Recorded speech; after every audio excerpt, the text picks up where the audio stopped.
here for you with 6 News at 11. An East Lansing mother is sharing her son's story tonight, months after he lost his life to gun violence. It's our top story at 11. Thanks for joining us. I'm Lauren Thompson. Sherry is off tonight.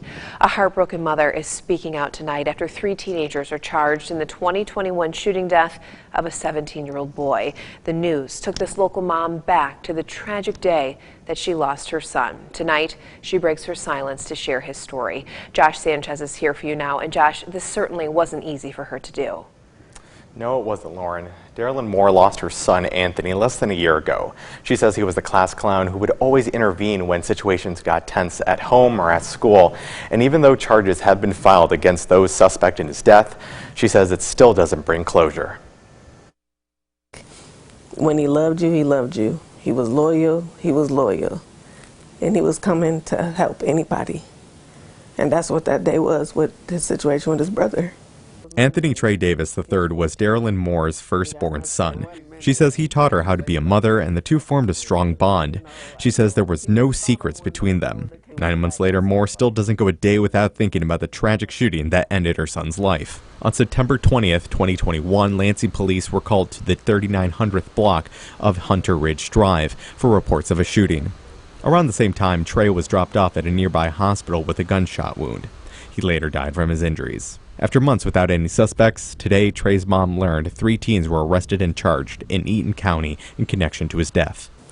I was at work and my phone was just vibrating, going crazy, and when I opened the first text message, it was the article.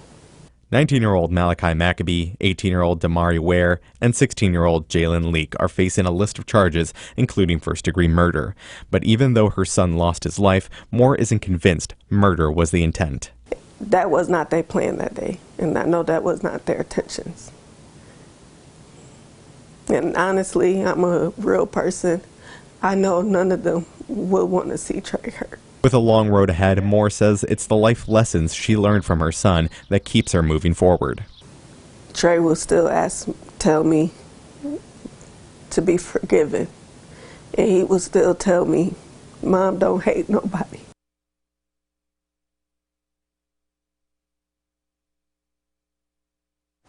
Now, all 3 teens are held on bond ranging from $1 million to $2 million. They're expected to be in court on July 28th. Lauren, back to you.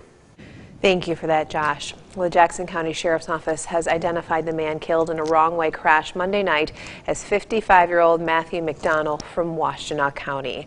This happened just before 9 o'clock on I-94 near Clear Lake Road at the Washtenaw County line. According to our media partners at MLive, deputies say McDonald was going eastbound in the westbound lanes when he hit another car head-on, causing a semi-truck to crash into the second car. McDonald was pronounced dead at the scene. The driver of the other car was a 27-year-old woman from Summit Township. She was taken to a local hospital for injuries that were not life-threatening.